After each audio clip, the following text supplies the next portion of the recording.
എക്സാലോജിക് കമ്പനിക്ക് വിദേശത്തും അക്കൗണ്ട് ഉണ്ടെന്നും ഇത് സംബന്ധിച്ച അന്വേഷണം വേണമെന്നും ആവശ്യപ്പെട്ട് ഹൈക്കോടതിയിൽ ഉപഹർജിയും കേന്ദ്ര ഏജൻസിയിൽ പരാതിയും നൽകിയെന്ന് ഷോൺ ജോർജ്. വീണ തെക്കണ്ടിയിൽ എം സുനീഷ് എന്നിവരുടെ ഈ അക്കൗണ്ട് വഴി CMRL എക്സാലോജിക് ബന്ധത്തിൽ കോടിക്കണക്കിന് രൂപയുടെ ഇടപാട് നടന്നുവെന്നും ഷോൺ പറഞ്ഞു. ആരോപണങ്ങൾ തെറ്റെങ്കിൽ മാനനഷ്ട കേസ് നൽകാൻ മുഖ്യമന്ത്രിയെ ഷോൺ ജോർജ് വെല്ലുവിളിച്ചു. കരിമണൽ കമ്പനിയായ CMRL ഉൾപ്പെട്ട പണമിടപാട് കേസിൽ കൂടുതൽ ആരോപണങ്ങളുമായാണ് പരാതിക്കാരിൽ ഒരാളായ ഷോൺ ജോർജ് രംഗത്തെത്തിയിരിക്കുന്നത്. ഹൈക്കോടതിയിൽ സമർപ്പിച്ച രേഖയിലാണ് അബുദാബി ബാങ്ക് ഇടപാടുകളെക്കുറിച്ചുള്ള കൂടുതൽ വിവരങ്ങൾ ഷോൺ നൽകിയിരിക്കുന്നത്. 2016 മുതൽ 2019 വരെ ഇടപാടുകൾ നടന്നിരുന്ന ഈ അക്കൗണ്ടിൽ ശരാശരി 10 കോടി രൂപ വരെ എപ്പോഴും ഉണ്ടായിരുന്നു.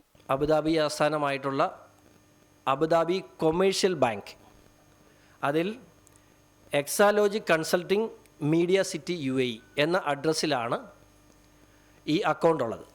ഈ അക്കൗണ്ടിൻ്റെ ഉടമകൾ, സിഗ്നേറ്ററീസ്, ഒന്ന് മുഖ്യമന്ത്രിയുടെ മകൾ ശ്രീ വീണ ടിയും രണ്ടാമത്തെ സിഗ്നേറ്ററി എന്ന് പറയുന്നത് സുനീഷ് എമ്മുമാണ്. സുനീഷിനെ ഞാൻ പറയാതെ തന്നെ നിങ്ങൾക്കറിയാം എന്ന് വിശ്വസിക്കുന്നു. ഈ അക്കൗണ്ടിൽ വന്നിട്ടുള്ള കോടാനുകോടികളുടെ പണമിടപാടിൽ ഇവിടെ നടന്നിട്ടുള്ള കരിമണൽ കടത്തുമായും അതുപോലെ തന്നെ മാസപ്പടിയുമായും ബന്ധമുണ്ട് എന്ന് ഞാൻ ഉറച്ച് സംശയിക്കുന്നു. വിവിധ കമ്പനികളിൽ നിന്നാണ് ആ അക്കൗണ്ടിലേക്ക് പൈസ വന്നിട്ടുള്ളത്. SNC ലാവൽ കമ്പനിയിൽ നിന്നും ഈ അക്കൗണ്ടിലേക്ക് പണം വന്നിട്ടുണ്ട്. പ്രൈസ് വാട്ടർ ഹൗസ് കൂപ്പേഴ്സ് PwC ഈ കമ്പനിയിൽ നിന്നും വളരെ വലിയ തുക വീണയുടെ എക്സാലോജിക് സൊല്യൂഷൻസ് എന്ന് പറയുന്ന ഈ അക്കൗണ്ടിലേക്ക് വന്നിട്ടുണ്ട്. ഷോൺ ജോർജ് എന്ന് പറയുന്ന വ്യക്തിക്ക് ചെയ്യാൻ കഴിയുന്ന, എനിക്ക് ബോധ്യമുള്ള, നിങ്ങൾക്കറിയാം, ഒരു മുഖ്യമന്ത്രിക്കെതിരെയാണ് ഞാൻ ആരോപണം ഉന്നയിക്കുന്നത്. ഇത് തെറ്റാണെന്ന് തെളിഞ്ഞാൽ അദ്ദേഹത്തിന് എനിക്കെതിരെ മാനനഷ്ട കേസ് കൊടുക്കാൻ കഴിയും.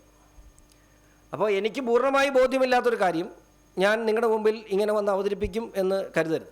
പ്രൈസ് വാട്ടർ ഹൗസ് കൂപ്പറുമായുള്ള കാര്യങ്ങൾ മുഖ്യമന്ത്രിയുടെ മുൻ പ്രിൻസിപ്പൽ സെക്രട്ടറി M ശിവശങ്കറിന്റെ കാലത്ത് തന്നെ വിവാദമായതാണ്. സ്വർണ്ണക്കടത്ത് കേസിലെ മുഖ്യപ്രതി സ്വപ്ന സുരേഷ് ആരോപിച്ച കാര്യങ്ങൾ സത്യമാണെന്ന് തെളിയുന്നതായി ഷോൺ ജോർജ് പറഞ്ഞു. ആരോപണം ഞെട്ടിക്കുന്നതാണെന്ന് പ്രതിപക്ഷ നേതാവ് VD സതീശൻ പ്രതികരിച്ചു. മുഖ്യമന്ത്രി ഇക്കാര്യത്തിൽ മറുപടി പറയണം, അല്ലെങ്കിൽ മാനനഷ്ടത്തിന് കേസ് ഫയൽ ചെയ്യണം. കേന്ദ്ര ഏജൻസികളുടെ അന്വേഷണം എവിടെയും എത്തിയിട്ടില്ലെന്നും അദ്ദേഹം പറഞ്ഞു. ഇങ്ങനൊരു അക്കൗണ്ട് ഉണ്ടോ ഇല്ലേ എന്ന് മുഖ്യമന്ത്രി മറുപടി പറയണം. 1. 2, ഈ അക്കൗണ്ടിലേക്ക് ഈ പറയുന്ന പ്രധാനപ്പെട്ട കമ്പനികളിൽ നിന്ന് പണം വന്നിട്ടുണ്ടോ എന്ന് അദ്ദേഹം വ്യക്തമാക്കണം. ശരിയാണോ അല്ലെന്ന് അദ്ദേഹം പറയണ്ടേ?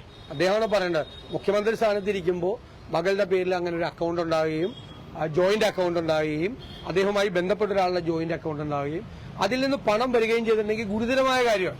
തെറ്റാണെങ്കിൽ അത് അവർക്കെതിരായിട്ട് നിയമ നടപടികൾ, ആരോപണം ഉന്നയിച്ചവർക്കെതിരായിട്ട് നിയമ നടപടികൾ സ്വീകരിക്കുക, എന്ത് വേണമെങ്കിലും ചെയ്യാം. ശരിയാണെങ്കിൽ മുഖ്യമന്ത്രി പറഞ്ഞാൽ മതിയാവും. സാധാരണ ആരോപണം വന്ന മിണ്ടാറില്ല, സ്ഥിരം പരിപാടിയാണ്. മൗനത്തിന്റെ മാളങ്ങളിൽ ഒളിക്കലാണ് പതിവ്.